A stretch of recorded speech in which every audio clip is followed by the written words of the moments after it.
The hearing on the Committee of Oversight and Government Reform will come to order. Want to welcome everyone here today. Without objection, the chair may declare a recess at any time. I now recognize myself for the purpose of delivering an opening statement.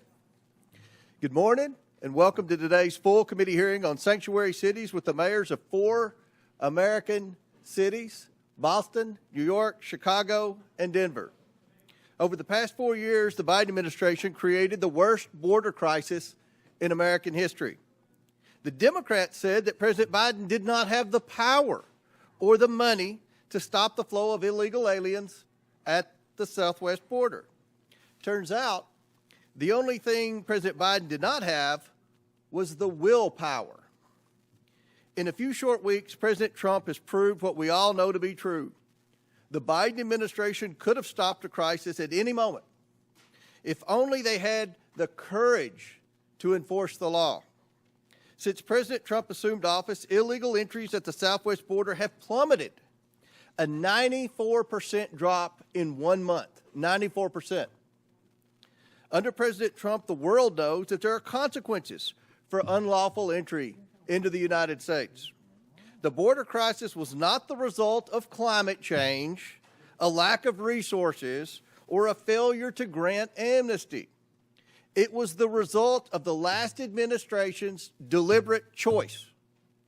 President Biden enacted policy starting on the day he assumed office to allow millions of unvetted illegal aliens to pour into the United States. Many of these illegal aliens have long rap sheets that include violent crimes. President Trump has an electoral mandate from the American people to deliver on his promises to secure the border and enforce the immigration laws of the United States. And he is delivering on this promise big time. The mayors here today each lead so-called sanctuary cities. And let's be clear, these policies only create sanctuary for criminals. Sanctuary policies violate federal immigration law by protecting criminal aliens at the expense of the American people.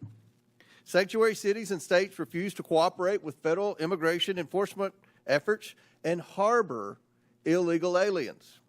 They often actively work to stand in the way of President Trump's mission to protect the American people and restore integrity to the American immigration system and the rule of law.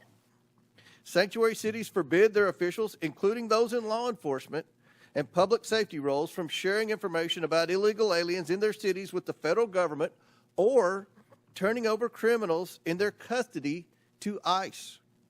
As a result, sanctuary cities release illegal aliens back onto the streets, where they often go on to commit more crimes. In Chicago, for example, an illegal alien who was recently arrested for killing a 63-year-old man had previously been arrested in Chicago for trying to lure a child. ICE lodged a detainer against the criminal alien, but Chicago authorities released him back onto the street because of the city's reckless sanctuary policy. And now an innocent man is dead because of Chicago's refusal to follow the law.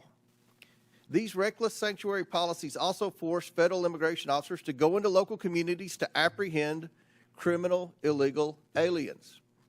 If sanctuary cities were to simply communicate and work with federal immigration authorities, then federal agents could arrest criminal illegal aliens in a secure environment like a state or local jail. Instead, they have to risk their own safety and public safety by having to go into uncertain, dangerous circumstances just to make arrests. Sanctuary cities make us all less safe and are a public safety nightmare. That is why I launched an investigation into sanctuary cities and why these mayors are here today. We cannot let pro-criminal, alien policies and obstructionist sanctuary cities continue to endanger American communities and the safety of federal immigration enforcement officers. Today, Mayors Wu, Johnson, Johnston, and Adams will be publicly accountable for their failure to follow the law and protect the American people. President Trump and his administration are taking action against sanctuary cities.